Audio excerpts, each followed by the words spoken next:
Sumerian texts reveal an epidemic that erased a huge population in an ancient apocalypse, and tonight I want to begin exactly where that claim either lives or dies, in a single line of cuneiform that refuses to explain itself. In the composition known as the Lament for Sumer and Urim, preserved in translation by Oxford's electronic text corpus of Sumerian literature, the disaster is described as something unseen, which had no name. And then, with the simplest bodily detail, the text says the people, in their fear, breathed only with difficulty. If you're listening as you settle down, maybe in the dark, maybe with the screen dimmed, maybe with the day finally quiet, leave a comment with where you're listening from and what time it is there. A city, a region, a coastline, a plateau. Just enough to place a point on the map. Because what we are about to follow is not an abstract argument. It is a trail of records made in specific places by people who believed memory could be stored, pressed into clay, dried, and kept. Now let the scene slow down, the way excavation time always slows down. Imagine a tablet in your hands, not large, something you can cradle in both palms. It is heavier than it looks. The surface is matte, like compacted soil, and the wedge marks catch the light in tiny angles as you tilt it. There is always dust, even in clean rooms, because fired clay has a way of shedding time. And when you read a line like breathed only with difficulty, you don't read it like a metaphor first. You feel it as a human condition, something that happens when fear becomes physical or when air itself begins to feel uncertain. This is where the investigation has to be honest. City laments are literature. Scholars have long approached them as carefully structured works, performed, taught, copied, texts that can compress many kinds of catastrophe into a single storm of language. Storm, in that tradition, can hold war, famine, displacement, the breakdown of kingship, the collapse of normal offerings to the gods. That mainstream approach is not a dismissal, it is a safeguard against reading ancient poetry like a modern lab report. And yet the text itself keeps offering details that do not behave like pure symbol. A storm can be a metaphor, but a body gasping, breathing only with difficulty, does not feel like a convenient poetic flourish. It feels like a moment where a scribe, or a tradition of scribes, chose to preserve the texture of lived experience. And the other phrase, unseen, which had no name, is just as strange. People in Mesopotamia named many kinds of misfortune. They named winds, they named fevers, they named demons, curses, and illnesses. To say something had no name is to admit that whatever happened did not fit neatly into the categories they trusted. So tonight we will move like archaeologists, not like debaters. We will take the tablets at their word where the word is clear, and we will slow down when the language turns ambiguous. We will treat the Sumerians as record keepers speaking from their own worldview, not as storytellers performing for ours. And we will keep one question steady beneath everything else, like a low current beneath a river's surface. What if the Sumerians were preserving knowledge, memories of catastrophe and survival, rather than inventing explanations from nothing? Because if an epidemic did sweep through these cities, it would not only erase people, it would erase routines. It would silence workshops, empty courtyards, stop the daily carrying of water, and make the most ordinary acts, touching a cup, sharing a bed, entering a gate, feel suddenly dangerous. And if later scribes inherited the memory of such a time, they might not preserve it as a list of symptoms. They might preserve it as a storm that cannot be fought with weapons, and as a breath that will not come easily. And once you notice that, once you hear breathed only with difficulty as a clue rather than a line, another question becomes difficult to avoid. In the long shelves of Mesopotamian writing, do we have other records that describe epidemic more directly, not in poetic images, but in administrative measures, quarantines, counts of the dead,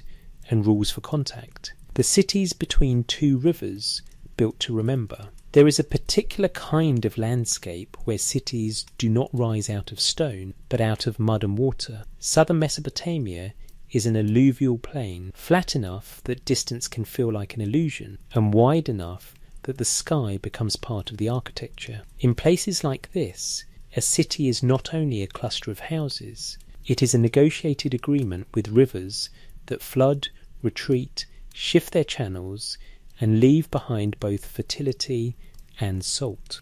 It is canals cut and recut. It is levees repaired with baskets of earth. It is the daily patience of maintenance written into the rhythm of labour. And it is also quietly a place where a disaster that thins the population does not merely kill people. It interrupts the work that keeps the city alive. To understand what it could mean for an epidemic to erase a huge population in this world, you have to feel how densely connected the system was.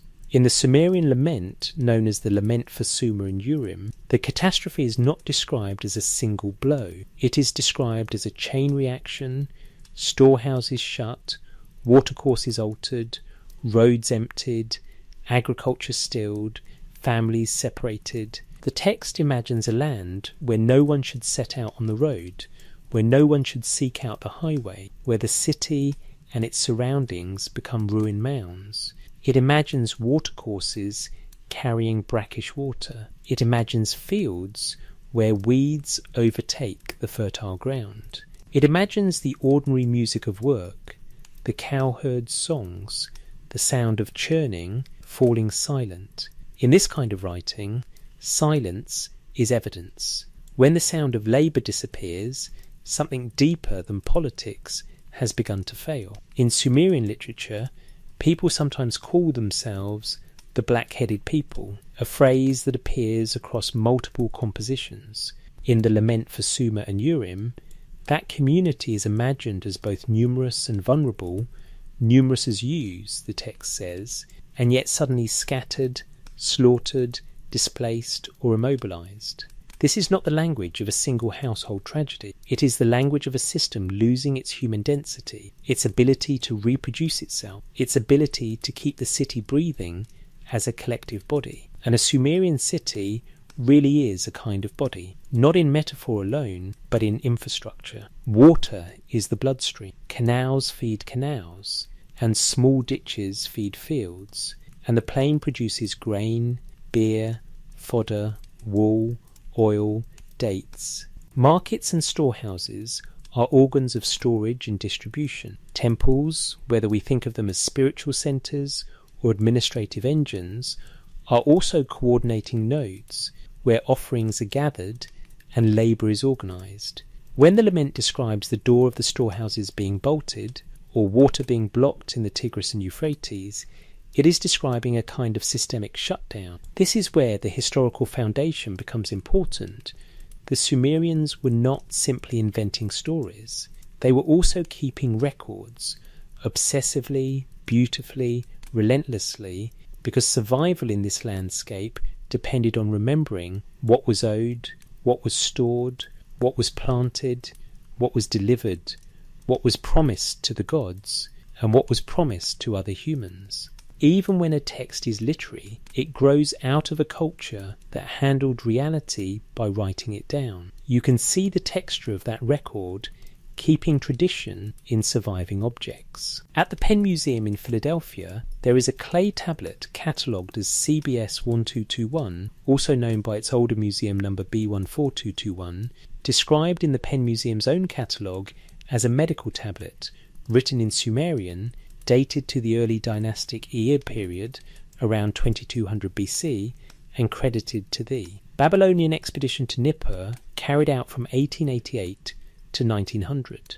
It is a 3-column tablet, with damage on the obverse and a reverse in fine condition, and it is identified as a scientific text of medical prescriptions.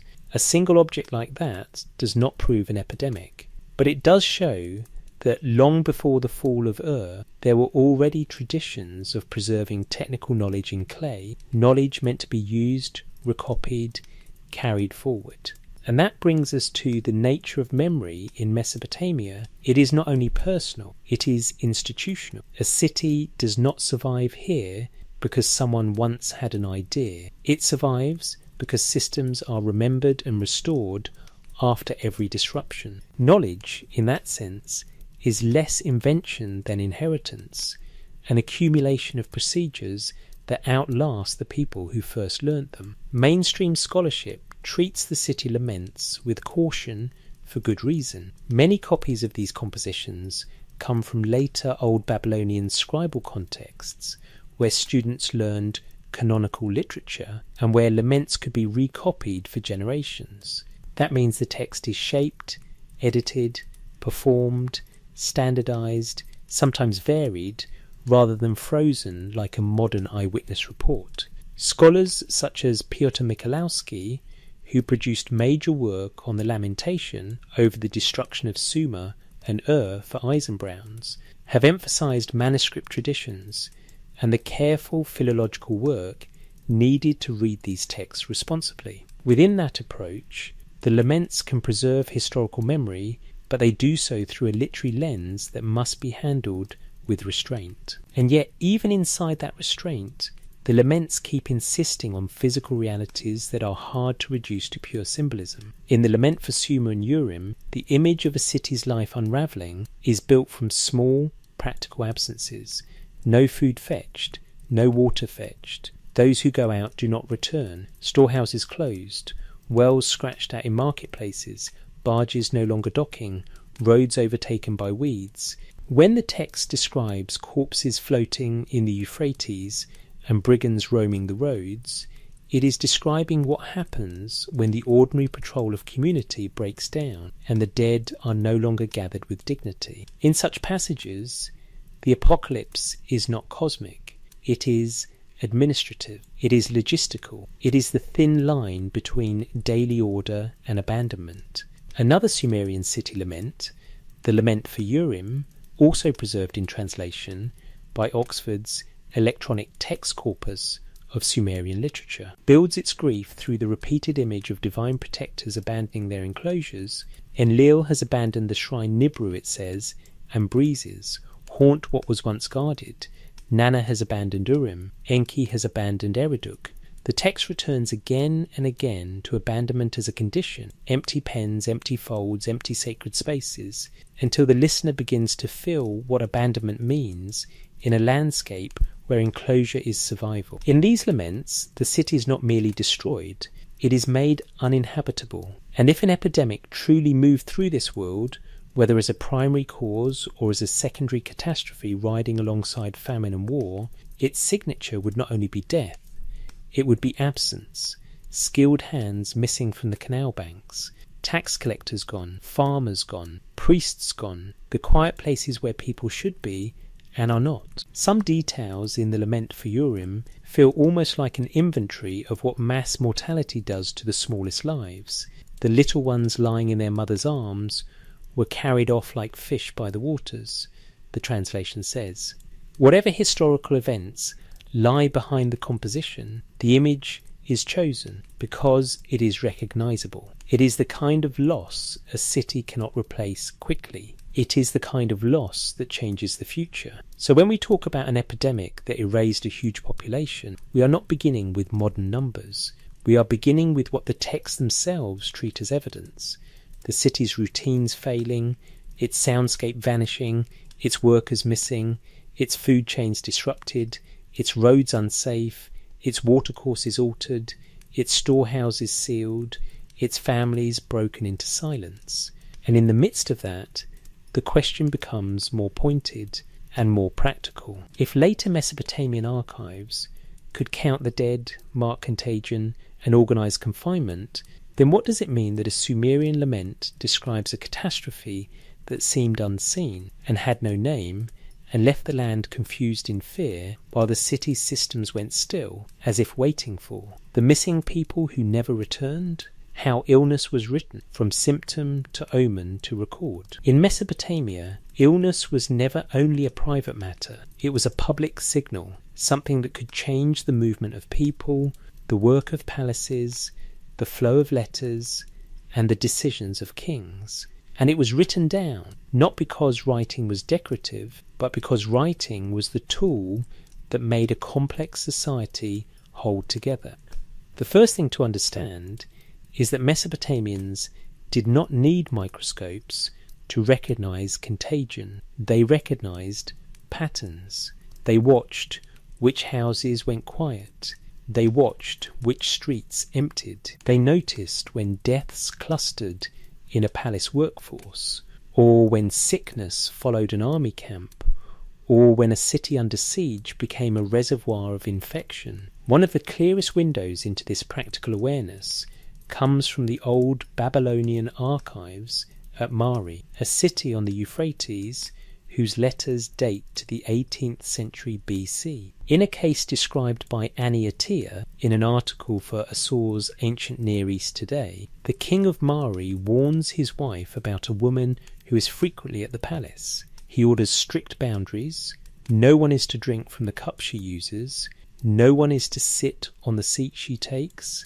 No one is to lie on the bed she uses, because, the king says, this is a very contagious infection. That is not modern germ theory, but it is a sharp, lived logic of contact and transmission, written in the calm language of administration. For the administrators of Mari, an epidemic could also be monitored like a financial shortfall. Attia notes that an official reports a register drawn up for the dead among women weavers, farmers and workhouses and conveyed to the king. In the same body of letters, we find the impulse to count, not poetry, numbers. In one day, 10 men and 5 children died.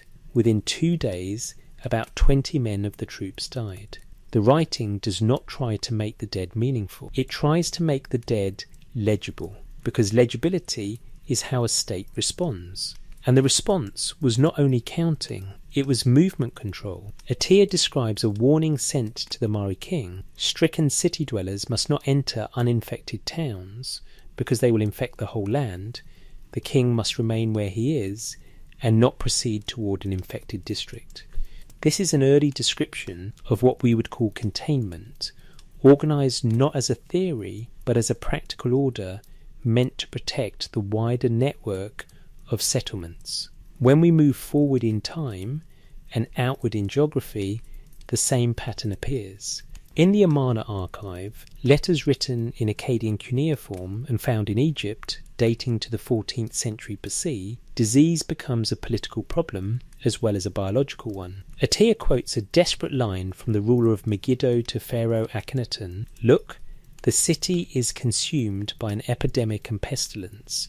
This is not the language of metaphor. It is a request for help framed as a civic emergency. In the first millennium BC, in the Assyrian world, the same administrative voice continues. Attia cites a report where a figure named Amiliti is encamped outside the city of Rabble, plague-stricken. The detail is quiet, but revealing.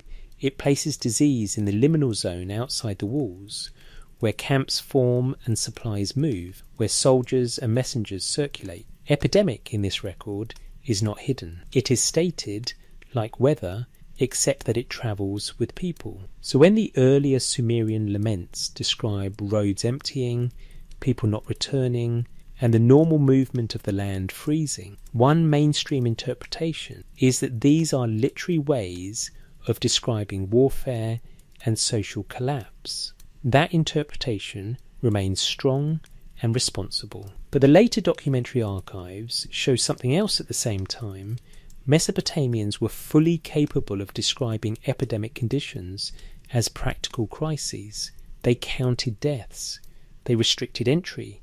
They feared objects and shared spaces. They understood that dense places, palaces, besieged cities, army gatherings could become engines of transmission. And this brings us to the most important tension in the evidence. A Sumerian lament may speak in the grand language of storm and fate, while an Akkadian letter from Mari speaks in the clipped language of orders and quarantine. But both forms can describe the same underlying reality from different angles. One is memory shaped into ritual literature. The other is crisis management shaped into correspondence. The words themselves also matter. Attia notes that in Mari, epidemic could be described as hand of God, and also as the Akkadian term mitnu, a word built on death. suggesting something like the deadly one. The label is theological and practical at once. It gives the epidemic a name that fits their worldview while still allowing the administrators to treat it as a real phenomenon that can be tracked, contained and waited out. And waiting out was in fact part of the logic. Atiyah describes how the end of an epidemic could be recognised when death stopped. A Murray official reports that the hand of God eased and not even one person died in a single day. The official concludes God is reconciled and then adds that omens were taken about burying the heap of dead. Notice the layering. First, observation, then interpretation, then ritual procedure. Mesopotamian thinking does not separate these into competing systems. It stacks them the way clay tablets stack in a shelf. This is where omen literature enters, not as superstition replacing observation, but as a parallel method for anticipating danger. Atiyah gives a Mari example. If an eclipse occurs in the month of Kislev, there will be famine and an epidemic. God will devour. Here illness becomes part of a cosmic pattern, readable in the sky. It is a different kind of evidence, not counted bodies, but signs, and it continues into the Assyrian court. Atiyah notes a letter from King Esarhaddon's palace, in which scholars describe practicing a ritual in the month of Kislev to keep malaria, plague and epidemic away from man's home. The phrase is striking for its domestic scale. Not a city, not an army, a home. The fear has moved all the way into the threshold where a family sleeps. And the response is again layered. Ritual action carried out, because the archive of prior disasters taught that this was the season when danger could return. For epidemics, the archive itself becomes a kind of immune system. It stores procedures, it stores warnings, it stores memories of what happened when people ignored movement restrictions or failed to separate the sick. The administrators do not need to debate whether illness is divine or natural. They need the land to keep functioning. This is also why the existence of technical medical writing matters, even when it does not directly mention an epidemic. At the Penn Museum, the Sumerian medical tablet CBS 14221 from Nippur, dated in the museum record to around 2200 BC, is described as a scientific text of medical prescriptions, 3 columns, with the reverse in fine condition, credited to the Babylonian expedition to Nippur conducted in 1888 to 1900. A tablet like this shows that healing knowledge could be formulated, preserved, and transmitted in stable written form long before the later letters that explicitly describe quarantine and mass death. It suggests continuity, a culture that believed illness could be handled through learned procedures, recorded on clay, carried forward across generations. So if we ask what it would look like for an epidemic to erase a huge population in the world of the Sumerians, the later Mesopotamian archives offer a practical template: death counts, contaminated objects, city gates closed, towns avoided, camps marked as dangerous, kings advised to stay put, movements redirected, rituals performed as protective boundaries around homes, and then the earlier laments return to the mind with a slightly different weight. Because if later scribes could write so plainly about plague-stricken camps and contagious cups, it raises a quieter question about the Sumerian storm language. What if some of the most vivid images in the city laments, streets emptied, people not returning, the land confused in fear, are not only literary grandeur, but also a preservation of epidemic logic, carried forward in a form that could be performed and remembered long after the details of the original outbreak were lost? In the end, Mesopotamia does not offer a single medical record of apocalypse. It offers something more like a spectrum, symptoms felt in bodies, danger mapped onto movement, death converted into counts, and uncertainty translated into signs. And somewhere along that spectrum, a line can exist, quietly, stubbornly, describing a population that could not breathe easily, as if the very act of breathing had become part of the disaster. Nippur's prescriptions, medicine before the disaster, has a name. In the ancient world, there were places where kings ruled, and places where armies marched, and places where trade moved like a pulse along the rivers. And then there was Nippur, Nibru in Sumerian memory, more quiet than the capitals, and yet strangely permanent, a city whose importance did not depend on conquest so much as continuity. Even when political power shifted elsewhere, Nippur remained a place where texts accumulated, where ritual authority gathered, and where scribal hands learned to press their knowledge into clay. If an epidemic truly erased huge populations in the deep past of Mesopotamia, the evidence would not only be found in laments and crisis letters, it would also be found in something more modest and more revealing: the habits of preparation, the ordinary craft of healing, the written preservation of procedures that assume illness will return, sooner or later, as reliably as the river. One of the most tangible witnesses to that preparation sits today in the Penn Museum in Philadelphia. It is a clay tablet catalogued as CBS 14221, also known by its older museum number B14221. In the Penn Museum record, it is described simply as a medical tablet, written in Sumerian, dated to the early dynastic Ea period, and given a date around 2200 BCE. The object is not large, but it is substantial, about 4 centimetres high, 9.3 centimetres wide, and 2.8 centimetres thick, heavy enough that you would feel it settle into your palms rather than rest lightly on them. The museum description notes that it is a 3-column tablet, with the obverse damaged and the reverse in fine condition, and that it belongs to a scientific medical tradition of prescriptions. It is credited to the Babylonian expedition to Nippur carried out from 1888 to 1900, the great removal of written earth from the ruins of Iraq into modern collections.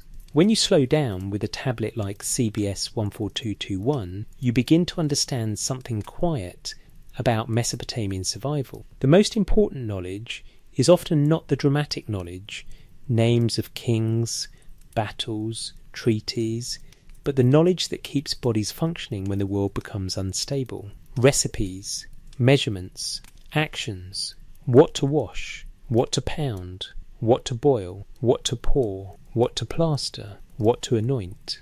A 1940 article in the Penn Museum's own bulletin, titled Nippur Old Drugstore, written by Leon Legrain, tries to let the tablets speak in exactly that practical register. Legrain describes this same object as a remarkable document from Nippur, long dormant in drawers, well preserved on the reverse, with the obverse largely illegible. He emphasises that the text preserves prescriptions and procedures, and he lists the kinds of materials it appears to involve: herbs, plants, seeds, flour, wheat, barley, oils, sesame and cedar, salt, beer, water, and powdered woods. He describes an elaborate treatment of a burnt foot, including steps that sound like a sequence of actions, rather than a prayer: wash, pound, boil on fire, pour, sprinkle, plaster, anoint, clean, peel. It is important to say this carefully. A tablet of prescriptions does not by itself point to a single great epidemic. It does not confirm a population collapse. It does not tell us what pathogen moved through the land, or whether the catastrophe in the laments was primarily disease, war, famine, or a mixture of all three. But the existence of the tablet creates a different kind of evidentiary pressure. It shows that in very early periods, Sumerian scribes were already recording technical knowledge in a form designed for transmission. The writing is not there to be beautiful. It is there to be repeated. A recipe only becomes powerful when it survives the person who first used it.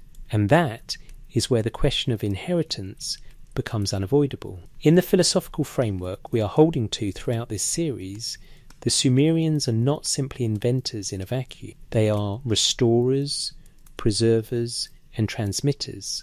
A medical tablet like CBS 14221 suggests a world where knowledge is accumulated in layers, where a later healer does not start again from nothing, but begins with a procedure already known, already written, already carried forward.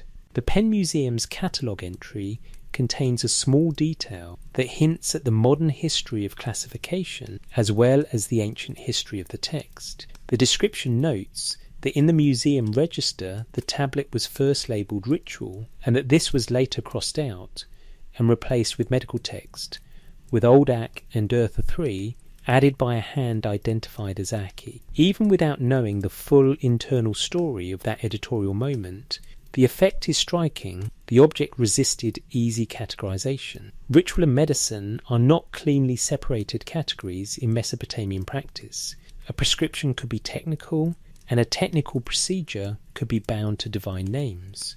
A healer could be an as, a physician, while an exorcist could also address illness through ritual. The boundary is porous, and the tablet sits right on it, reminding us that ancient healing was a blended discipline rather than a modern department. There is another layer of concreteness here.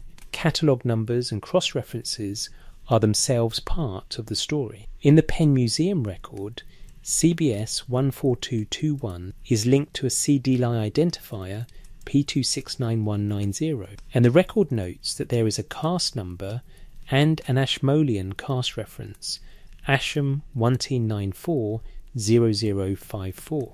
The clay tablet was once so important as an object of study that it was replicated in plaster for comparative research, an institutional gesture that mirrors the ancient impulse behind the tablet itself. Preserve the thing so it can be consulted again, even when the original is distant or fragile. Now imagine Nippur as a living setting rather than a name, a city of brick and dust, where the sun can bleach surfaces pale by mid-morning, and where the wind can lift fine grit from the ground and place it into the corners of rooms. Illness in such a world would not be experienced only as fever or pain. It would be experienced as labour interrupted, as temple service delayed, as journeys avoided, as touches feared.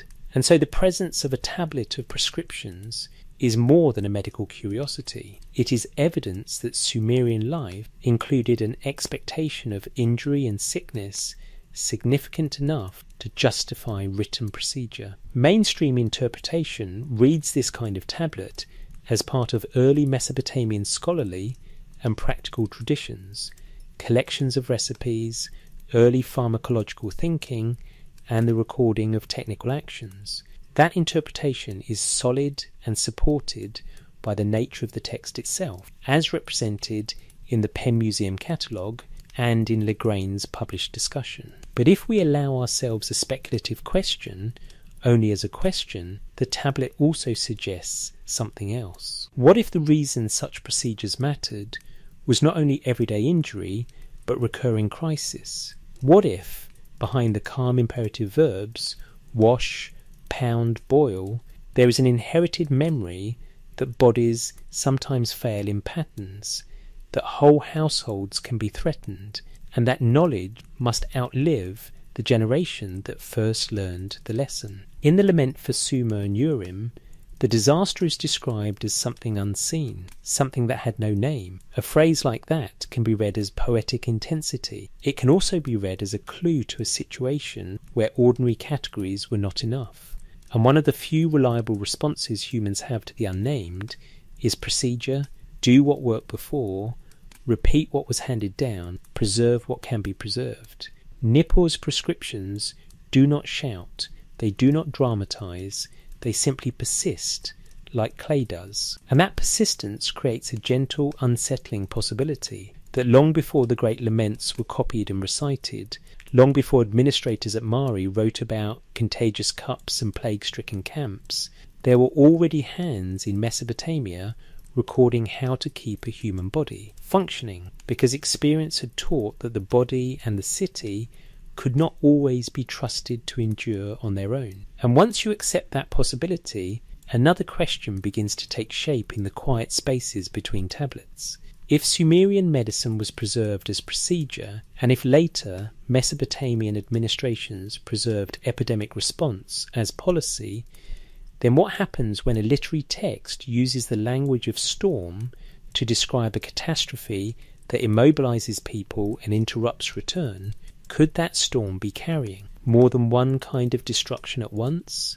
The storm that isn't only weather. In the low country between the two rivers, storm is never just a metaphor. It is a physical force that comes with sound and weight, wind that shreds reed roofs, rain that turns streets into slick channels, and floodwater that erases the line between a road and a canal. But in the Sumerian laments, the storm is also something else, a container word. A single heavy term used to carry multiple kinds of ruin at once: political collapse, crop failure, displacement, hunger, and, if we listen with care, the possibility of disease moving through a population faster than anyone can name it. This is one reason Oxford's electronic text corpus of Sumerian literature matters so much for our investigation. It preserves the Sumerian city laments in translation as carefully edited literary compositions, letting us watch how ancient scribes described catastrophe when ordinary language was not enough. The lament for Sumer and Urim begins with a decision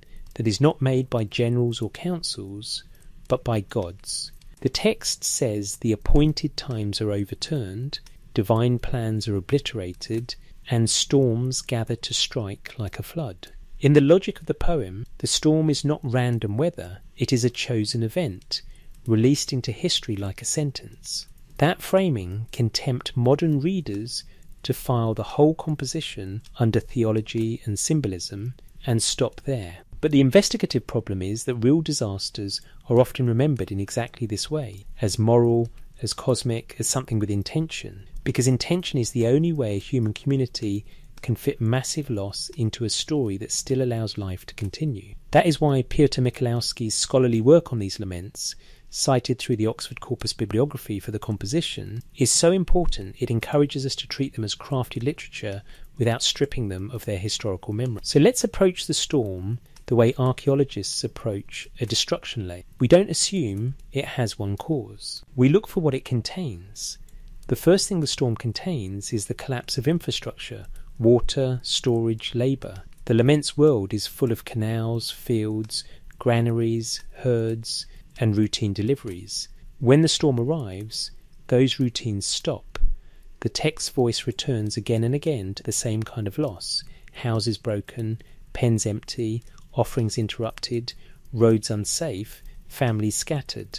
In a city-state economy, that isn't background scenery, that is the operating system. And when it fails in a sequence that looks disturbingly familiar to anyone who has studied cascading crises, transport breaks, food supply tightens, migration accelerates, and social trust thins out. And now we come to the second thing the storm contains: language that behaves like epidemiology, even when it refuses to sound medical. Earlier, we listened to the passage where the calamity is described as unseen, and the people breathed only with difficulty, preserved in the translation of the lament for Sumer and Urim in Oxford's electronic text corpus of Sumerian literature. In a modern clinical setting, that line would be triage language, symptom first, cause unknown. In a literary lament, it becomes something else: breath as the first civic failure, not the temple roof, not the city wall, the human body itself, as if the storm has entered the lungs.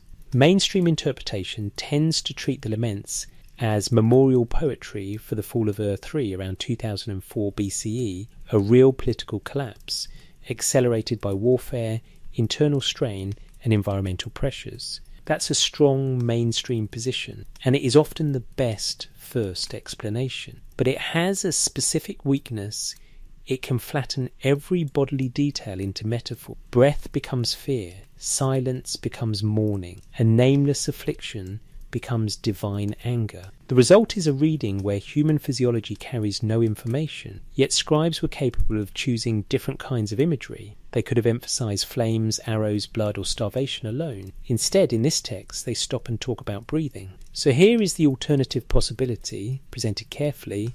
At a medium confidence level, the storm language is functioning like a disaster umbrella, able to include epidemic experience without separating it out as a medical event.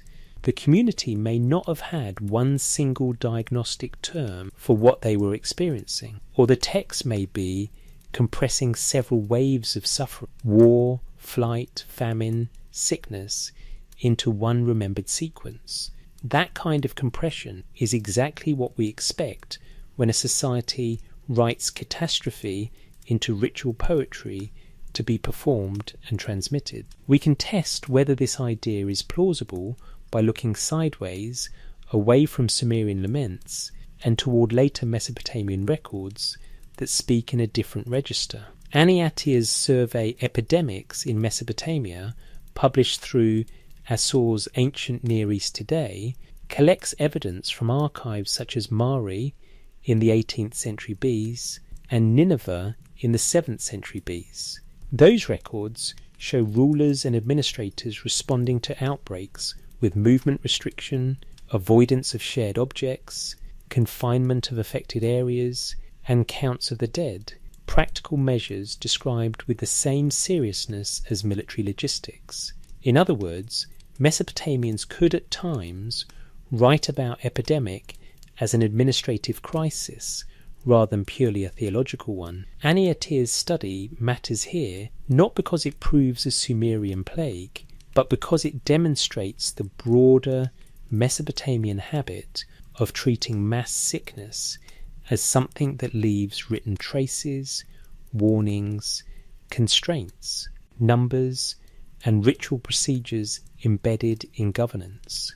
Now return with me to the storm. If a fast-moving disease swept through dense neighbourhoods, what would people see first? They might not see a germ. They would see households going quiet. They would see skilled workers missing from workshops. They would see temple duties interrupted because bodies are absent. They would see roads empty, not because of a decree, but because fear becomes a kind of boundary marker. And then, after a few days, they would see the city behaving differently. Fewer fires, fewer voices, fewer transactions, fewer animals being driven through the gates. This is why the storm is not only weather, it is a model of systemic change. But there is still a problem with the alternative reading. The laments are literary compositions preserved in old Babylonian scribal culture, copied and recited after the events they mourn. That means their details are not courtroom testimony. They are shaped by tradition, performance, and theological framing. This limitation is not a reason to dismiss them. It is the reason we must handle them with discipline. The best approach is to treat them as memory texts, structured enough to transmit experience across generations, flexible enough to carry multiple disasters at once. This is the approach encouraged by the scholarly tradition around these compositions, including Peter Michalowski's edition and commentary on the Lamentation over the destruction of Sumer and which the Oxford Corpus Bibliography points readers toward.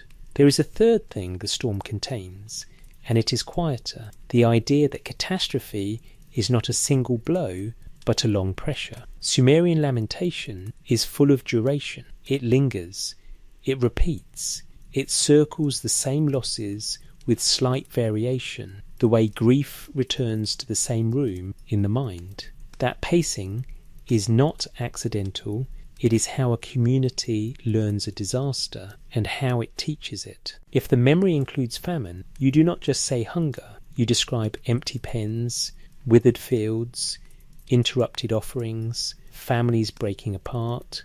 If the memory includes disease, you do not necessarily name the pathogen, you describe the body failing in a way that feels wrong, new and frightening, breath, weakness, the sense that the affliction is unseen. And in this context, even a medical tablet like CBS 14221, the Nippur medical tablet in the Penn Museum, catalogued as a 3-column Sumerian prescription text from early dynastic Yib, becomes part of the same broader story, not because it is a plague report, but because it shows the city's belief that sickness can be met with procedure, with ingredients, with repeated steps written into clay. The Penn Museum's cataloguing of CBS 14221 and the older discussion in the Penn Museum Bulletin article Nippur Old Drugstore remind us that long before the laments were copied and performed, Mesopotamians were already turning illness into transmissible knowledge. So we end this chapter with a question that remains deliberately open, held at a medium confidence level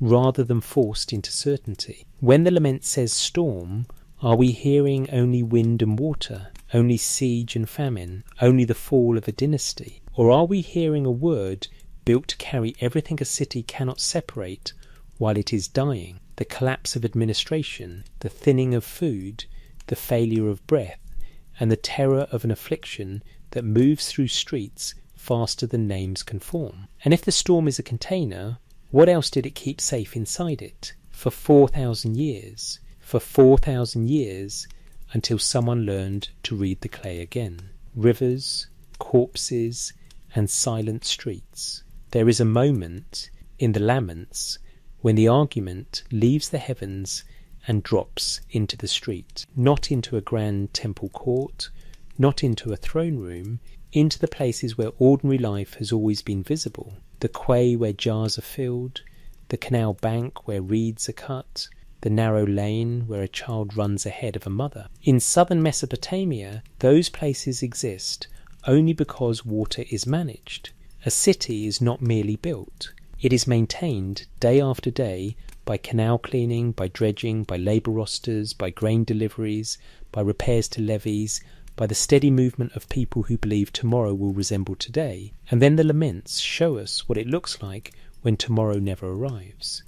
In the Lament for Sumer and Urim, as translated in Oxford's electronic text corpus of Sumerian literature, the storm is described not only as noise and darkness, but as a force that locks the population in place. The people breathed only with difficulty, and the text says the storm immobilized them, that it did not let them return. That's a chilling phrase, because it doesn't describe a single death scene. It describes a condition, an arrested city, a halted circulation of bodies through familiar routes, like blood flow stopping in a living thing. When movement stops in a canal city, everything else begins to fail quietly. The same lament gives an image that feels less like myth and more like witness. There were corpses floating in the Euphrates. Then, immediately, it adds another line that matters just as much. Brigands roamed the roads. If we take that pairing seriously, it suggests a specific kind of breakdown, one where the normal protections of public space collapse. The river, which should carry barley and people and offerings, carries bodies instead. The road, which should carry trade and messages, carries predators. This is where mainstream interpretation usually steps in, and it should. Scholars have long emphasized that the Sumerian city laments are not simple diaries. They are formal literary compositions preserved and copied in later scribal settings. The Oxford electronic text corpus of Sumerian literature preserves that scholarly framing by presenting these works as edited compositions with variant manuscripts and careful line structure. So, at a high confidence level, we can say this: the laments are shaped texts, designed to be performed and transmitted, not stenographic transcripts. But that doesn't make the details disposable. In catastrophe literature, certain images persist because they are too real to forget. A body in a river is one of them. It is concrete. It is physically plausible. It is also a social marker. If corpses are floating, then the living have lost the ability or the safety to retrieve them, to bury them, to perform the acts that keep death from turning into terror. And terror, once it becomes ordinary, changes how people speak to each other. In the same sequence, the lament for Sumer and Urim repeats an intimate collapse. The father turns away from his wife without saying, "Oh, my dear wife." The mother turns away from her child without saying, "Oh, my child." Those are not grand political statements. They are the smallest social ligaments snapping. They tell us that the disaster is not only killing bodies, it is cutting the tiny obligations that make households feel human. So what created this scene? The mainstream view anchors the laments in the real fall of the Year 3 state, often dated around 2004 BC, when warfare, political fragmentation, and economic strain converged. In that reading, corpses in a river can be the aftermath of siege, massacre, hunger, and displacement. That is a strong interpretation, and it fits the broad historical context. But the text itself insists on something more complex than warfare alone. It describes turmoil, something unseen, which had no name, and it describes the people's breath failing. Those are not the usual signatures of a single military event.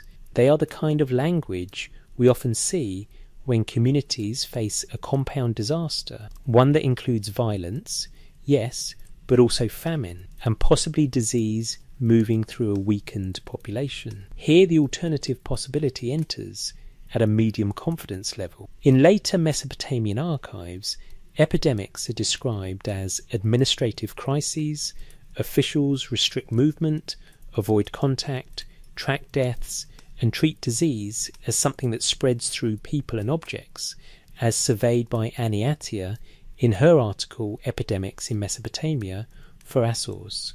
Ancient Near East today. The Sumerian laments do not speak in that administrative register. They speak in the language of cosmic storm. But the pattern, the halted movement, the fear, the breakdown of public safety, the body overwhelmed, can still be compatible with an epidemic layered onto other pressures. And once we allow for that, the image of corpses floating in the Euphrates changes again, because a city can survive battle and still keep burial practices. But when death becomes too numerous, or when fear of contact becomes too intense, burial itself becomes one of the first rituals to fail. In that situation, the river becomes a moving cemetery, carrying evidence downstream without ceremony, and the living, deprived of closure, begin to live in a world where death is not only present, but untreated, uncontained, unexplained. There is another detail in the lament that makes this feel like a systems failure rather than a single moment. The text does not describe a clean end, it describes duration, a captivity that does not pass, a storm that does not let them return. That, lingering, matters. It suggests the kind of disaster that stays long enough to rewire behaviour, long enough for roads to become dangerous, long enough for routine speech to disappear, long enough for the city to forget what normal felt like. If a plague, or any epidemic-like wave of mass sickness, was part of this experience, it would not have needed to be named in modern terms to be real. It would have been experienced as an invisible pressure, moving through breath, through proximity, through the intimacy of shared rooms. And that returns us to the river. In a canal civilization, water is life because it moves. When water carries the dead, and when the streets fall silent, the city is telling you something without numbers, the circulation has reversed. So I want to end with a quiet question, the kind you can hold without answering too fast. If the Euphrates carried corpses, and the roads carried brigands, and a nameless affliction tightened the breath of the black-headed people, then what exactly was the storm, weather, war, famine, disease, or the ancient word for all of them happening at once? Breath, borders, and the governance of sickness. Paced-ready voiceover narration, calm pacing, no recaps. There is a kind of disaster that does not announce itself with fire. It arrives as a pressure in the air, a change in how people stand near one another, and a new awareness of the mouth and the nose. The ancient world did not speak about microbes, but it knew something about proximity. It knew something about shared cups, shared beds, shared seats. It knew that the same city that feeds you can also concentrate what harms you. If you want to hear this knowledge without modern vocabulary, you start with a poem that mourns a city as though it were a body. In the lamentation over the destruction of Sumer and Ur, as translated in Oxford's electronic text corpus of Sumerian literature, the storm is not simply rain and wind.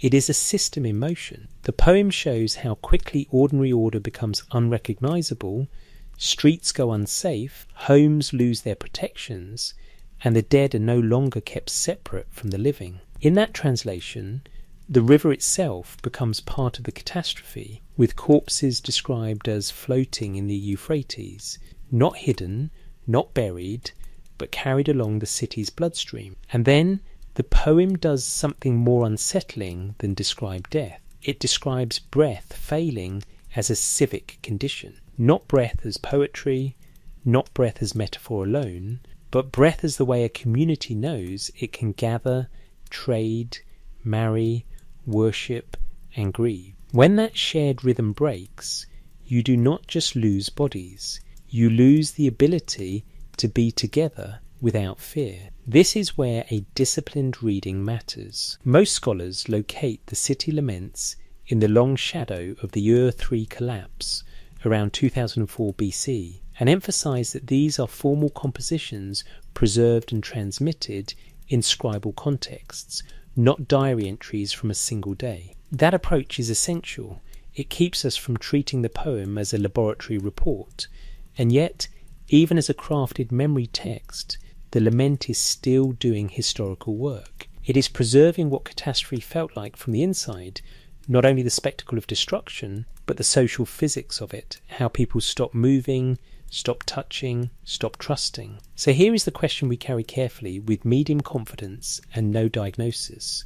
When the lament compresses famine, flight, violence, and an invisible dread that seems to move through ordinary life, does it leave room, just room, for mass sickness as one component inside the storm? To test that possibility, we do not force the poem to say plague, we do something more responsible. We place it beside evidence that shows how Mesopotamian governments responded when sickness did move through populations, and we watch what becomes legible. Ani Atiyah, writing as both a physician and a historian in Assur's ancient Near East today, in a piece titled Epidemics in Mesopotamia, gathers administrative and epistolary traces that are startlingly concrete. In Letters from Mari, she notes instructions that read like early contagion management, keep an infected person confined, and avoid objects they have touched, specifically cups, seats and beds.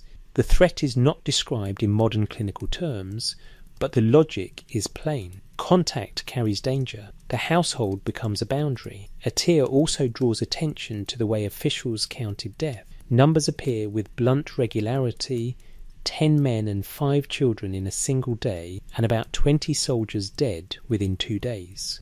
A household can be described as wiped out, not rhetorically, but administratively, as a fact that changes what the state must do next. Disease is framed as the hand of a god, yes, but it is also treated as a practical crisis that requires movement control and containment. This is the pivot that matters for our reading of the lament. Because a city lament is not only about what happened, it is about what must be remembered. It is a technology of grief that also functions as a technology of warning. It tells future listeners, this is what it looks like when the city cannot keep order, cannot keep food moving, cannot keep bodies properly buried, cannot keep breath safe. When you listen with that in mind, the storm imagery begins to behave less like a single meteorological event and more like an envelope that can hold multiple kinds of breakdown at once: political, agricultural, military, domestic, and possibly epidemiological. Now look at another kind of evidence: material knowledge, not poetic knowledge. In the Penn Museum's collection there is the Nippur medical tablet CBS 14221, dated to the early dynastic period and described as a scientific medical text with prescriptions. It is not a lament, it is not a prayer, it is procedural memory, treatments codified, copied, kept. It is proof that long before the Great Laments were standardized in scribal tradition, sickness was already being recorded as something you could respond to with method. That does not mean the lament really describes the same sort of illness as a medical text. It means the world that produced the lament already lived with disease as part of reality, something that could be named, managed, and feared. And if that is true, then the lament's bodily details, its attention to households, to streets, to disrupted rituals, may preserve more than metaphor. They may preserve social experience. We can widen the frame once more by listening to a different voice, a king speaking to a god. In a Sumerian prayer letter, known as a letter from Esni Idinam to Utu about the distress of Lhasa, translated in Oxford's electronic text corpus of Sumerian literature, a ruler addresses the sun god with the intimacy of someone who believes governance and cosmic justice are linked. The text speaks of years passing, years, and of death pressing on the city despite the absence of war. Even when the exact phrasing is uncertain in translation, the emotional structure is clear. Peace in the streets does not guarantee life in the homes. This is important for our argument because it separates categories that are often fused in collapsed narratives. It says, sometimes the city is not dying because an army is at the gate. Sometimes the city is dying anyway. And once you allow that possibility, the lament's world changes shape, because the most frightening disasters are not always the ones you can see. An army is visible, a burned temple is visible, a failed harvest is visible in empty granaries, but mass sickness can look like ordinary life that has become dangerous. The cup you used yesterday, the bed you shared last week, the crowded courtyard where the air now feels wrong. This is why breath becomes such a powerful hinge between poetry and administration. Breath is where the invisible becomes social. A city can survive ruins, it can rebuild walls, redig canals, rehang doors. But if the city cannot safely gather, if proximity becomes risk, then every other function slows. Trade falters, caregiving becomes perilous, ritual becomes complicated by fear. The dead accumulate faster than the living can bury them, and that is exactly the kind of systemic collapse the lament stages, not as a checklist of symptoms, but as the choreography of a society losing its ability to coordinate itself. If you keep the reading disciplined, you do not say the lament proves an epidemic. It doesn't. What you can say, more carefully and more honestly, is this: the lament preserves a memory of catastrophe that is compatible with multi-causal reality, and the broader Mesopotamian record shows that when epidemics occurred, authorities recognized patterns of spread through contact and responded with restrictions, confinement, and careful attention to who touched what, so the storm can remain the storm. But we stop treating it as only weather. We treat it as a container for cascading failures, governance strained by invasion and internal fracture, food systems breaking under scarcity, families torn by displacement, and the ever-present possibility that sickness, unseen, uncounted in poetry, but counted in letters, move through the gaps, where the city could no longer protect breath. And in that space, between the poem and the archive, we find something quietly modern. Not modern medicine, modern recognition. The recognition that in a true civilizational emergency, the first thing that collapses is not always the wall. Sometimes it's the ordinary trust that lets people share air, the tablet that counts the dead, paste-ready voice-over narration, calm pacing, no recaps. In the ancient world, catastrophe has two languages. One language is the poem. It speaks in storms, in abandoned temples, in rivers that carry bodies. It tells you what the world felt like when order broke. The other language is the letter. It speaks in instructions. It tells you where people may go, what they may touch, who must remain apart, and, most chillingly, how many have already died. And when you place those two languages side by side, you begin to see something that is easy to miss if you read each one alone. The ancient Near East did not only grieve disaster, it managed it. It governed it. In the lamentation over the destruction of Sumer and Ur, in the translation preserved by Oxford's electronic text corpus of Sumerian literature, the storm is described as a force that immobilizes life. Roads turn hostile, normal protections fail, and the dead appear in the most public place imaginable. The river that should have carried grain and boats, now carrying corpses. The poem does not pause to issue policy. It does something else. It makes the breakdown unforgettable, like a scene that must be replayed until it becomes permanent memory. But beyond the lament tradition, there is a harsher kind of writing, words that do not exist to be performed, but to be obeyed. Ani Atiyah, writing in Assur's ancient Near East today in a piece titled Epidemics in Mesopotamia, describes letters from Mari that read like early containment protocols. The instruction is intimate and practical. If someone is infected, confine them and do not share objects they have touched, specifically cups, seats, and beds. There is no microscope here, no germ theory, no modern vocabulary. But the behavioural logic is unmistakable, contact matters, and the household can become a line of defence. Atiyah also preserves something that changes the emotional temperature of the story: numbers. 10 men and 5 children dying in a single day, about 20 soldiers dead within 2 days, a household described as wiped out. The language is administrative, but it is also human, because numbers are what you write down when grief has exceeded what the voice can hold. This is the moment the project's question sharpens. If the lament is memory, then the letter is governance. If the storm is a container, then these directives tell us what one of the contents can look like in practice. A crisis that forces people to reorganize intimacy itself, how they drink, where they sit, where they sleep, and whether they may enter a town at all. And here is the pivot that matters for our reading of ancient catastrophe. A war is loud, a famine is slow but visible, an invasion leaves ash, broken walls, and displaced families.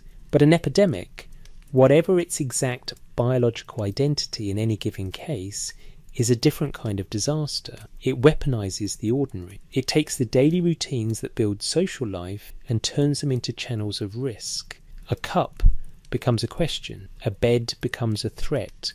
A seat becomes a boundary marker. So when a city lament describes civic life collapsing into fear and separation, when it shows families breaking apart, roads becoming unsafe, public rituals failing, we do not have to insist on disease.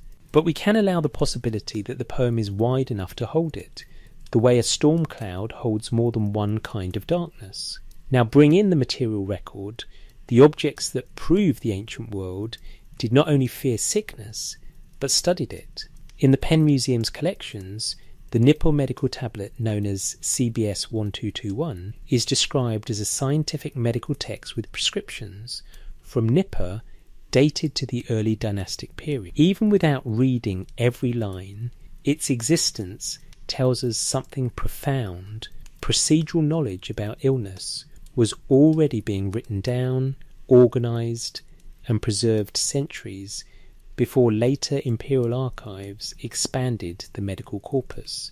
That tablet does not prove an epidemic occurred in Ur. It proves that illness was an expected part of reality, common enough, important enough to deserve a durable technology of memory. And when you add one more artifact to the frame, the world becomes even more legible. A later cuneiform tablet in the Metropolitan Museum of Art, catalogued as a Gula incantation, shows healing addressed through spoken formulas and divine appeal, involving deities like Gula and Marduk, and reflecting roles for both physicians and exorcists in the ancient imagination of cure. The point is not that a prayer heals in the way antibiotics heal. The point is that people built overlapping systems, ritual systems, scribal systems, household practices to respond to what they could not fully control. This is what Chapter 8 wants you to feel, not as an argument, but as a lived tension. The lament tells you how it feels when the city can no longer protect you. The letter tells you what it looks like when the state tries anyway. And between them, a new theme emerges. In Mesopotamia, the management of mass sickness was not only spiritual, it was logistical. It involved movement, it involved objects, it involved who could cross a threshold without endangering others. And that changes how we understand the storm, because the storm is not merely a divine mood or a poetic weather system. The storm is what a society calls the moment when everything becomes difficult at once, food systems failing, policing failing, burial rites failing, and breath itself becoming uncertain. Breath as the invisible commons that everyone shares until they can't. If you want a single image to carry out of this chapter, it is not a battlefield. It is a doorway with someone standing on the inside, listening, not to see whether an army is coming, but to hear whether the house is coughing. And in that pause, between opening and refusing, between welcome and quarantine, you can hear the ancient world thinking with the tools it had, not only mourning, governing. The city as a respiratory machine, pace-ready voice-over narration, calm pacing, no recaps. A city is not just stone and mud brick. A city is a breathing device. It pulls people in through gates and harbours. It moves them through streets like air through corridors. It concentrates labour, prayer, trade and family life into a dense web of shared space. And for long stretches of history, that density is the city's genius, because density is efficiency, and efficiency is power. But density has a second face. It can become the perfect geometry for suffering to propagate. Not only suffering that arrives on a spear point or in an empty granary, but suffering that moves invisibly through closeness itself, through the ordinary choreography of living together. To hear this in an ancient register, we return to the city laments. In the lamentation over the destruction of Sumer and Ur, in the translation preserved by Oxford's electronic text corpus of Sumerian literature, the storm is not a localised incident. It is a systemic unmaking. People do not simply die, the city's functions fail, roads become unsafe, the dead appear in public circulation. The river, which should be a conduit of life, carries corpses, turning infrastructure into evidence that civic order has been overturned. This is where the breath theme becomes more than a literary motif, because a city's ability to breathe is its ability to circulate safely. Food, water, people and care. When that circulation collapses, you can feel it in the most intimate places, not in the palace first, in the house, in the bed, in the cup, in the seat. That is why the administrative record matters so much beside the poetry. Annie Attia, writing in Assor's ancient Near East today, in a piece titled Epidemics in Mesopotamia, preserves instructions from Mari that are almost painfully domestic. When sickness appears, confine the afflicted, and do not share what they have touched. Cups, seats, beds. These are not abstract policies. They are rules that turn daily life into a map of risk. A household becomes a border station. This is the city becoming respiratory in the most literal social sense, attempting to control what passes from one person to another, not only through walls and guards, but through behaviour. And when Attia notes that deaths are counted, 10 men and 5 children in a day, about 20 soldiers within 2 days, the writing feels less like belief and more like management, not because the gods vanish from the explanation, but because governance cannot wait for perfect explanations. Governance reacts to patterns. Here is the question chapter 9 asks, carefully. What does it mean that Mesopotamian sources can hold both a divine vocabulary for epidemic, disease as the hand of a god, and a practical vocabulary for containment, confinement, restricted movement, avoidance of shared objects?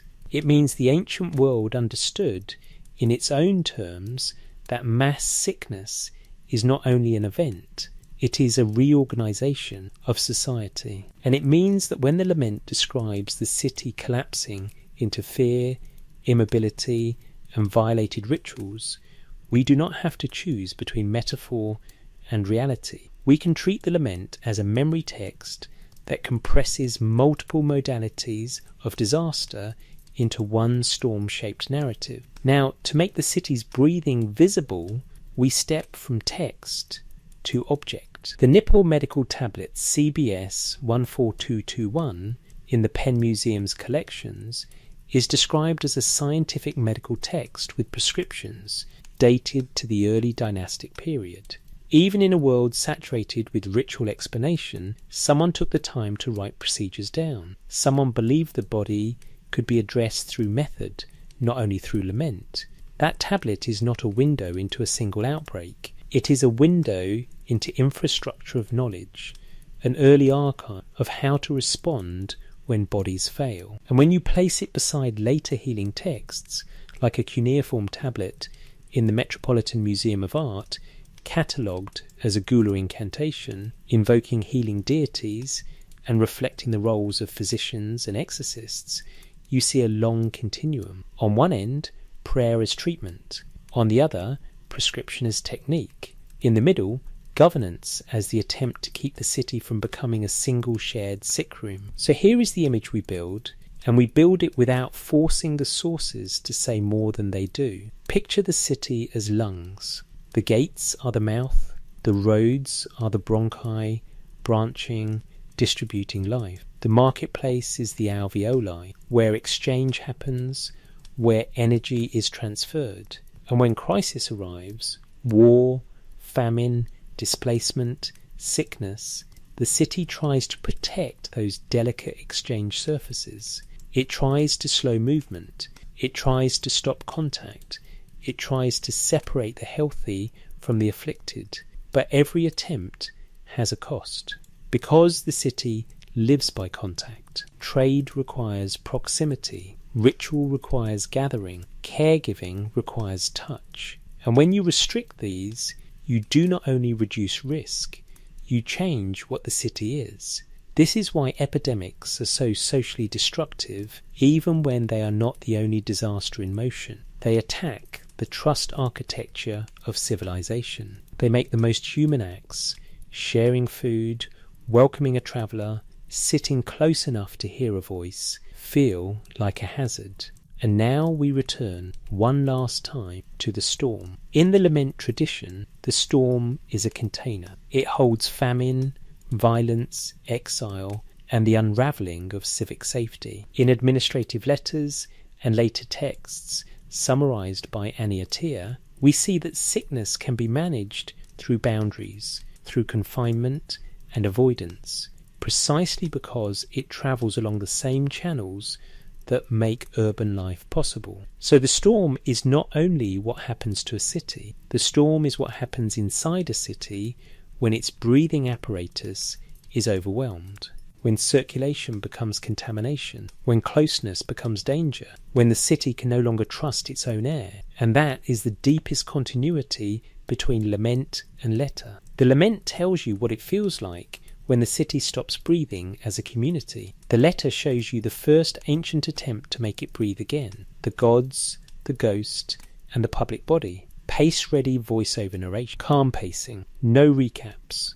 When we talk about ancient epidemics, we can accidentally flatten the past into a single story, as if people either believed in gods or they believed in mechanisms, as if ritual belongs to the irrational and administration belongs to the rational. But Mesopotamia does not divide cleanly that way. What it gives us, instead, is a layered response, one that moves between prayer, procedure, and public control, sometimes all at once. Not because the people were confused, but because the problem was bigger than any one explanation. When bodies are failing, a society uses every tool it has. You can see this layering most clearly when you hold two kinds of tablets in your mind at the same time. On one side, texts that treat sickness as something you can address with technique. On the other, texts that treat sickness as an intrusion, an assault by forces that do not respect the household boundary, or the city wall, or the king's authority. The first side is exemplified by a very early object. In the Penn Museum's collections, the Nippur medical tablet CBS 14221 is described as a scientific medical text with prescriptions from Nippur dated to the early dynastic period. It is not lamentation. It is not a myth. It is a record that assumes illness is repeatable enough to be systematized, and that responses can be written down, copied, and used again. This is what it means to treat sickness as part of governance, even before we see explicit public health directives in the letters. Because a prescription is already a kind of policy, a repeatable decision about what should be done when the body breaks. But the second side, the intrusion model, matters just as much, because it tells us what fear looks like when you cannot see the threat. A later cuneiform text in the Metropolitan Museum of Art, catalogued as a Gula incantation, addresses healing through a spoken formula, appealing to deities associated with cure, and describing an afflicted patient as someone attacked by a ghost. The mechanism here is not bacteria. The mechanism is agency, an invisible assailant, a presence that targets the vulnerable and cannot be fought with a wall. That may sound distant from modern categories, but listen to the social function. If you imagine sickness as an attacker, you also imagine defense.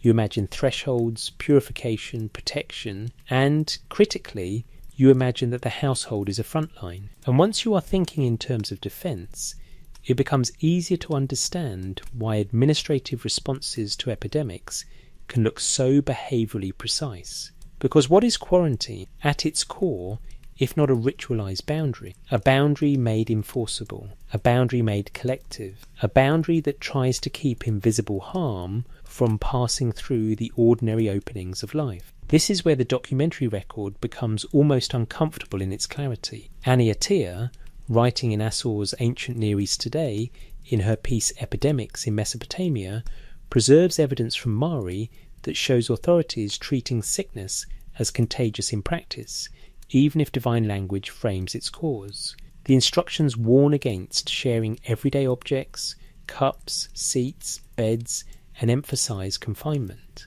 In the same body of evidence, deaths accounted with stark specificity, 10 men and 5 children dying in one day, about 20 soldiers within 2 days, households described as wiped out. What we are hearing here is not only grief, it is a state trying to keep the city from becoming a single shared chamber of infection. And now, with those layers in place, prescription, incantation, containment, we return to the city laments with a sharper ear. In the lamentation over the destruction of Sumer and Ur, in the translation preserved by Oxford's Electronic Text Corpus of Sumerian Literature, the storm is the language of totality. It describes a collapse that moves through food systems, security systems, and the intimate order of the family. It shows a world where the normal pathways of life, the roads, the river, the household, become sites of danger and rupture. The poem is not a medical text. It does not give us quarantine orders, but it gives us something equally valuable, what it feels like when the public body fails. Because that is what a city is in these texts. A public body, a body made of many smaller bodies tied together by movement and shared space. When the public body is healthy, closeness is strength. When the public body is threatened, closeness becomes the problem to solve. So the question chapter 10 holds, quietly, without forcing a conclusion, is this: could the storm imagery in the laments be doing the same work as later administrative language does in letters, not describing a single cause, but describing a society's experience of cascading vulnerability? Invasion can do that, famine can do that, displacement can do that, and sickness, especially sickness that spreads through proximity, can do that too. Which means that even when the lament does not name disease, its attention to household fracture, immobilised movement, and civic breakdown can still be compatible with a world where mass illness was one of the pressures inside the storm. And this, finally, is the insight that lets us stop treating ancient religion and ancient governance as opposites. The incantation does not replace the prescription. The prescription does not silence the prayer. The confinement order does not eliminate the God. They coexist because disaster forces a society to use more than one register of meaning at once. You pray because you want the universe to notice. You prescribe because you want the body to respond. You confine because you want the city to survive. And when all three appear in the historical record, they tell us something enduring. In Mesopotamia, sickness was never only a personal problem. It was always a civic problem, a problem of thresholds, a problem of shared objects, a problem of breath. And that is why the storm in the laments still feels so modern, because it is not just weather, it is a model of systemic change, where the boundary between the sacred and the practical disappears, and the only question left is how to keep life moving without letting harm move with it. Counting, confining, cleansing, paste-ready voiceover narration, calm pacing, no recaps. There is a moment in every mass sickness when fear stops being abstract. It becomes architecture. A city that once measured itself in canals and walls begins to measure itself in boundaries inside boundaries. A doorway becomes a checkpoint. A bed becomes a zone. A cup becomes evidence. A seat becomes a risk. This is not modern, this is ancient. Annie Attia, writing in Asor's Ancient Near East Today, in her piece Epidemics in Mesopotamia, preserves the blunt practicality of Mesopotamian epidemic management. She describes orders from Mari that read like a first draft of containment: confine the afflicted, and do not share what they have touched. Cups, seats, beds. And alongside those instructions come numbers: 10 men and 5 children dying in a day, about 20 soldiers dying within 2 days, and whole households described as wiped out. This is administration speaking under pressure, trying to keep a city from becoming a single, continuous chain of contact. And the numbers matter, because numbers do something grief cannot do. Numbers let a state act without waiting for meaning. A lament asks why the gods allowed it. A letter asks where the sick should be placed.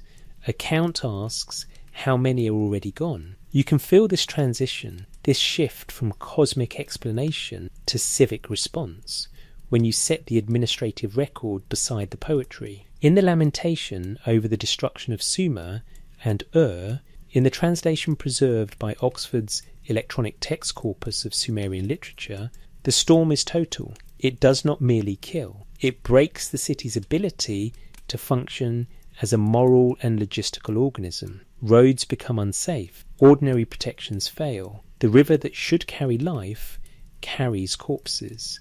The poem does not issue containment orders, but it does describe the kind of world in which containment becomes thinkable, because the catastrophe has invaded the circulation system of the city itself. And that is where we need a quieter, more precise way to speak about plague in an ancient context, not as diagnosis, as governance logic.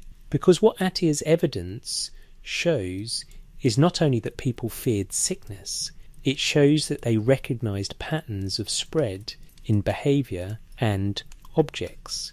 Even without modern science, the household and the city could be reorganized around a simple premise: what the afflicted touch must not become communal. A cup is not just a cup. A cup is a root. A bed is not just a bed. A bed is a site where breath lingers. A seat is not just a seat. A seat is a surface that carries the trace of proximity. And once you accept that logic, the city becomes a living diagram of transmission risk. This is where the material record deepens the picture, because it proves that response to illness was not only reactive, it was stored. In the Penn Museum's collections, the Nippur medical tablet CBS 14221 is described as a scientific medical text with prescriptions dated to the early dynastic period. That is not the language of panic, that is the language of continuity. Someone believed that illness repeats, that remedies can be formulated, and that knowledge should be preserved across time. And if you widen the frame to later healing texts, you see that Mesopotamia also preserved cure as ritual speech. A cuneiform tablet in the Metropolitan Museum of Art, catalogued as a Gula incantation, invokes healing deities and frames affliction as an attack by a ghost. That is not a replacement for practical action. It is another layer. It is the social technology of reassurance, the attempt to defend the afflicted not only with substances and procedures, but with words that claim order against invisible harm. So now the response system becomes threefold. There is procedure, written as prescription. There is protection, spoken as incantation. There is containment, enforced as policy. And none of these cancel the others, because in a crisis of mass sickness, a society cannot afford a single strategy. It uses everything it has. Now, here is the hard part, the part this chapter wants you to sit with. Containment is not only medical, it is political. To confine someone is to decide whose movement matters less than whose safety. To restrict contact is to rewrite the social contract at the scale of the household. And to count deaths is to turn loss into a ledger that can be acted upon. Food allocations, burial labour, troop readiness, temple staffing, succession planning. This is why epidemic governance is so revealing. It exposes what a society thinks a person is in relation to the whole. A private body becomes a public problem, and the city, so often imagined as a monument, reveals itself as a biological network, breath passing through rooms, people passing through gates, objects passing from hand to hand. That is the thread connecting everything we've used in this section of the film. The lament shows the city losing its shared life. The letters show the state trying to interrupt shared contact. The medical tablet shows knowledge being codified so the next crisis is not met empty-handed.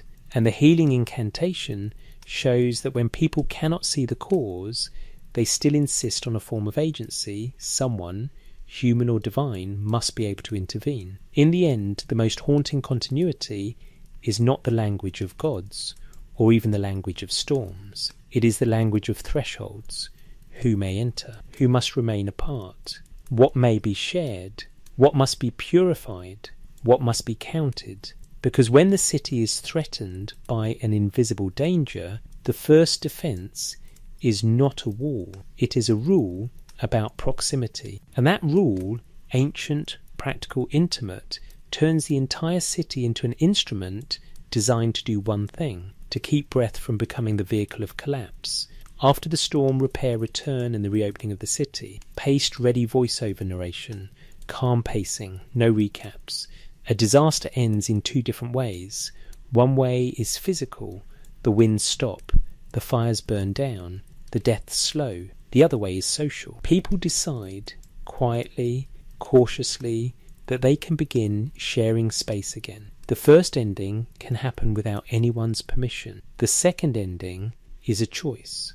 And in Mesopotamian memory, that second ending, how a city reopens, matters almost as much as the catastrophe itself. In the lamentation over the destruction of Sumer and Ur, in the translation preserved by Oxford's electronic text corpus of Sumerian literature, the storm is not presented as a permanent state of the world. Even after divine judgment has been spoken, the text makes room for return. It allows for rebuilding, for abundance to be named again, for a future in which the city is not only mourned but restored. The poem's arc matters because it preserves a crucial civic idea: catastrophe does not get the last word, even when it has emptied streets and carried bodies downriver. That hope is not naive, it is structured. And structure is what a traumatized society reaches for first, because the moment after a mass crisis is not a clean sunrise, it is a long, uneven reopening. A city does not simply go back to normal, it invents a new normal out of fear, memory, and necessity. You can feel that invention in the way Mesopotamian sources think about purification. Not only purification as ritual performance, but purification as a public technology, the act of making shared space shareable again. Annie Attia, writing in Assor's Ancient Near East Today, in her piece Epidemics in Mesopotamia, shows that epidemic response in Mesopotamian texts includes both confinement and what comes after confinement, deconfinement, marked by purification practices, and by the practical recognition that epidemic can be considered ended when deaths cease. In other words, the endpoint is not defined by a theory. It is defined by an observable change in the city's counting. The numbers stop rising, and the city begins slowly to rejoin itself. That is the first principle of repair. You don't reopen because you have certainty. You reopen because you have a lull, and because you cannot survive indefinitely as a collection of sealed households. But reopening is never purely practical. It requires narrative. It requires a reason that people can speak aloud, because spoken reasons are how fear becomes manageable. This is where the city laments restoration language and the administrative records behavioural logic meet in the same place. The lament gives the city permission to imagine itself whole again. The letters and directives, like the ones Atir discusses from Mari, warning against shared cups, seats and beds, show the behavioural knowledge that makes reopening possible without becoming suicidal. The city does not reopen by forgetting what happened, it reopens by redesigning contact. And the redesign is intimate. It lives at the scale of objects. A cup is washed or avoided, a seat is cleaned or left empty, a bed is purified or separated. This is not modern sanitation in a laboratory sense, but it is social engineering in the most literal sense, re-engineering how bodies share the built environment.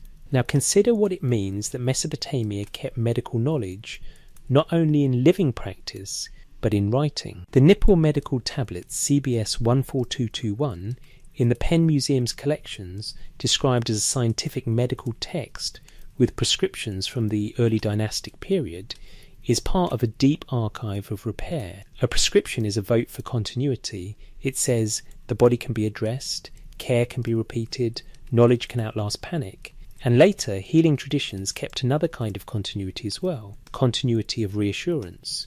A cuneiform tablet in the Metropolitan Museum of Art, catalogued as a Gula incantation, invokes healing deities and frames affliction as an attack that can be driven away through ritual speech and divine aid. Even when the cause is invisible, the community insists that the future is not closed. Words can still be spoken that claim the body back from fear. So repair has multiple layers. There is rebuilding, temples, walls, canals, houses. There is recirculation, food, labour, trade, travel. There is re-intimacy, the return of ordinary contact. And there is remeaning, the stories that allow a city to live beside its own memory. This is why the storm, in the lament tradition, is such a powerful container, because it does not only contain destruction, it contains the logic of return. It contains the idea that a city can be broken and still remain a city, not as a ruin, but as a moral community that decides to be communal again. And that decision is never abstract. It is made in thresholds, a hand on a door, a pause before entering, a glance at a cup, a choice to sit apart or to sit close. The city reopens one small permission at a time, and if there is a final image for this chapter, it is not the storm. It is what happens when the storm is gone and the streets are still quiet, when the first footsteps return, tentative, listening, as if the city is holding its breath to see whether it can breathe together again. The scribe's hand, the city's memory. Paste-ready voiceover narration, calm pacing, no recaps. If a city is a breathing device, then writing is its long-term memory. Not memory as nostalgia, memory as infrastructure. Because in Mesopotamia, catastrophe didn't only destroy buildings, it threatened continuity, who inherits land, who remembers the dead, who knows the correct rites, who can still name what happened without being swallowed by it. So there is a quiet character behind everything we've followed so far, the scribe. The scribe is not only a recorder of kings, the scribe is a technician of aftermath. When a society survives a storm, whether that storm is invasion, famine, displacement, or the invisible pressure of mass sickness, someone must decide what gets stabilized into language. Someone must choose which images become canonical, which phrases are repeated until they feel like truth, and which details are left to disappear. In the city laments, that stabilizing work is done through poetry. In the lamentation over the destruction of Sumer and Ur, as translated in Oxford's electronic text corpus of Sumerian literature, catastrophe is structured into a voice that can be performed. The storm is given a shape that can travel through generations.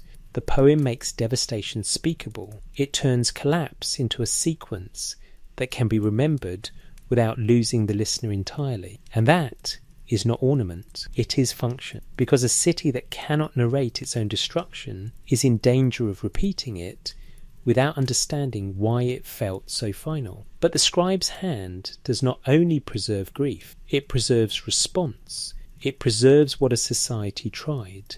This is where the medical and administrative traditions become part of the same story, even when they do not share the same tone. In the Penn Museum's collections, the Nippur medical tablet, known as CBS 14221, is described as a scientific medical text with prescriptions from Nippur dated to the early dynastic period. That object represents a different kind of memory, procedural memory. It assumes that illness will return, that the body will fail again, and that the best defense is not only prayer but retained method. And in a later register, healing can also be preserved as ritual speech. A cuneiform tablet in the Metropolitan Museum of Art, catalogued as a Gula incantation, frames affliction as an attack by a ghost and calls on healing deities, reflecting a world where cure is pursued through spoken formulas as well as practice. That is not evidence of ignorance. It is evidence of layered care. Care for the body and care for the meaning of bodily suffering. These layers matter because catastrophe does not only injure flesh, it injures trust. It injures the sense that the world is orderly, and when order is injured, people reach for systems that can hold them. The poem holds them emotionally. The prescription holds them practically. The incantation holds them spiritually. And then there is the most explicitly civic layer, the one that makes the city feel, suddenly, like a managed organism. In Assur's ancient Near East today, Aniatia's Epidemics in Mesopotamia preserves evidence from Maori showing that authorities issued instructions that treat sickness as something that can be contained through behaviour. The warning against sharing cups, seats and beds is not a metaphor. It is governance at the level of touch. And the counting of deaths, 10 men and 5 children in one day, about 20 soldiers within 2 days, turns tragedy into something the state can react to, even if it cannot fully explain it. This is the moment where the scribe's hand becomes inseparable from survival, because to confine is to decide, to count is to prioritise, to write an order is to turn fear into policy. And policy is a kind of narrative too, one that tells citizens what kind of city they are living in now, and what the city expects of them. So the question this chapter holds is not did the lament describe a real plague, it is something subtler. What does it mean that Mesopotamian civilization developed multiple ways to store catastrophe, poetic memory, administrative memory, medical memory, ritual memory, and that each of these systems can speak to the same human experience from different angles? It means that the storm, as an image, is not only about destruction, it is about compression. It compresses many kinds of suffering into a form that can be carried forward. And when we read that storm alongside letters of confinement and tablets of cure, we begin to see the true shape of the ancient response to mass crisis. Not a single explanation, a whole ecology of response. And the scribe sits at the centre of that ecology, not because the scribe controls the disaster, but because the scribe controls what remains after. What remains is the difference between a city that only collapses and a city that learns. So when the poem speaks of streets emptied and rivers carrying bodies, it is not only describing an ending, it is creating a record that future officials, future healers, and future mourners can use as a reference point for what failure looks like. And when the tablet lists a treatment, it is not only a remedy, it is a promise that knowledge can outlast panic. And when the letter warns against shared objects, it is not only fear, it is the city trying to keep itself from becoming a single chain of contact. This is what writing is doing here. Writing is how the public body remembers how it nearly died, and how it tried, imperfectly, urgently, to live. The border inside the home, pace-ready voiceover narration, calm pacing, no recaps. There is a kind of border that does not appear on any map. It is not drawn in ink between kingdoms. It is drawn in the space between a cup and a mouth, between a bed and a body, between a seat and the next person who wants to rest. When mass sickness becomes possible, or even when it is merely feared, society begins to shrink inward. The first walls rebuilt are not city walls. The first walls rebuilt are household rules. And that is why the most powerful evidence we have from Mesopotamia is so ordinary. Not a battle report, not a royal boast, a warning about furniture. Annie Attia, writing in Assor's Ancient Near East Today in her piece Epidemics in Mesopotamia, describes letters from Mari in which the logic of contagion is expressed through domestic instruction: confine the afflicted and do not share objects touched by them, cups, seats, beds. Those objects are not incidental details. They are the architecture of daily life. They are how a household becomes a community. And suddenly they become the routes by which danger might travel. In that moment, the home becomes a checkpoint. Not because the family wants to become cruel, because the family wants to survive. So the border is redrawn. It is redrawn at the threshold of touch. And once that happens, the city changes too. Because a city is not a single space, it is a mesh of homes. If each home becomes a sealed unit, then the city becomes a collection of islands, cut off from one another by rules of intimacy. This is the hidden cost of containment. It protects bodies by starving the social tissue that binds them. And you can feel, in the background, why the city laments speak the way they do. In the lamentation over the destruction of Sumer and Ur, in the translation preserved by Oxford's electronic text corpus of Sumerian literature, collapse is narrated as a failure of circulation, the storm immobilizes life, order breaks, and even the river becomes a carrier of death. The poem does not specify an epidemic, but it describes what the world looks like when the city can no longer keep the living and the dead in the right places, and can no longer keep the ordinary safe. What the Mari letters add is the close-up. They show you the precise hinge where invisible danger enters the visible world, not through thunder, through shared objects, through habits, through the simple assumption that what is mine can safely become ours. And then the numbers arrive, and they make the story colder. Attia preserves explicit mortality counts, 10 men and 5 children dying in one day, and about 20 soldiers dead within 2 days.